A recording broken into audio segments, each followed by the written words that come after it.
আসসালামু আলাইকুম। আজ রান্না করব করলা। সাদা তেল দিয়ে দিলাম, রসুন আর পেঁয়াজ কুচি দিয়ে দিলাম। পেঁয়াজ রসুন ভাজাটা হয়ে গেছে, আমি পেঁয়াজ কাঁচামরিচটা দিয়ে দিব, আলু আর করলাটা দিয়ে দিব।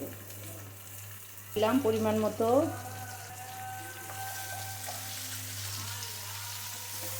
এখানে আর কোনো কিছু দিব, হলুদ আর কোনো কিছু দিব না, হলুদ মরিচ আর কোনো কিছু দিব না, শুধু পেঁয়াজ রসুন আর কাঁচামরিচ দিয়ে তেল দিয়ে এই করলা ভাজিটা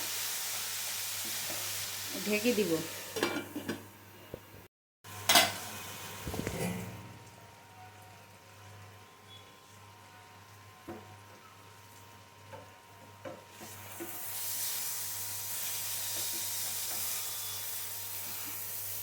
এটাই দিব।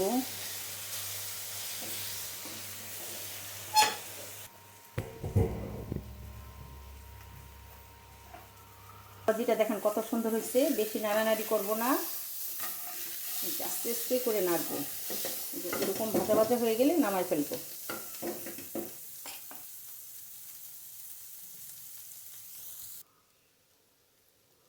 রান্নাটা কত লোভনীয় হয়েছে, ঢেলে দিব।